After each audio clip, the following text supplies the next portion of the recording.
toute partie du corps atteinte par la paralysie est inerte, même si le cœur continue de battre. Certains blessés de guerre ont perdu au même instant plusieurs membres et ils continuèrent cependant de vivre. Dieu a déclaré qu'autant d'autrefois dans Lévitique 17:11, car l'âme, la vie de la chair est dans le sang. Le Seigneur Jésus-Christ n'a pas péché, ayant été conçu par le Saint-Esprit. Il était parfaitement saint. Et il a pu défier ses ennemis en disant « Qui de vous me convaincra de pécher ?» Jean 8,46. Aucun d'entre eux n'a osé relever le défi.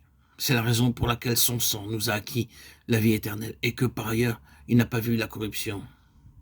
Psaume 16,10. Aucun d'entre eux n'a osé relever le défi.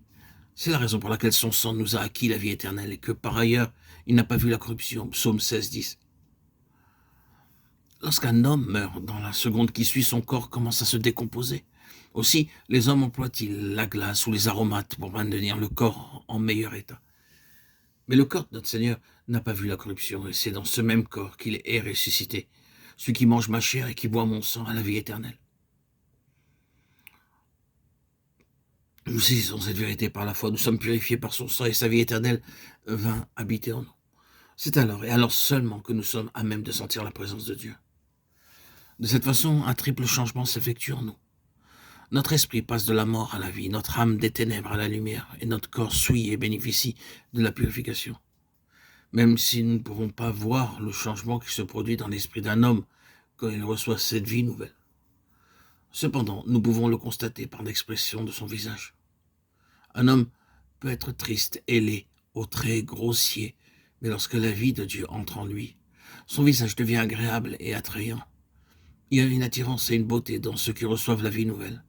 C'est un charme qui ne provient pas de moyens naturels ou artificiels ou encore de l'éducation.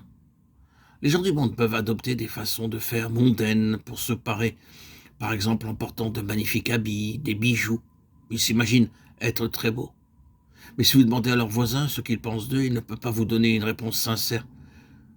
Mais nous pouvons en conclure qu'ils les trouvent vaniteux, hautains, laids et hypocrites. N'est-ce pas la vérité? Mais Dieu accorde une autre apparence et une autre beauté, et nous n'avons pas besoin de biens terrestres pour obtenir cette gloire. Cette vie nouvelle se manifeste par une œuvre progressive qui s'effectue dans le corps, l'âme et l'esprit, et ceci grâce à l'Esprit de Dieu en nous. Nous pouvons alors entendre journellement sa voix disant « Voilà le chemin, marche-y. Mon fils, prends garde, sois prudent. Mon enfant, viens à moi. Je veux te montrer quelque chose. Je veux t'enseigner. » Lorsque nous sommes profondément endormis, nous nous réveillons parfois en sursaut, comme si nous entendions une voix qui nous appelle.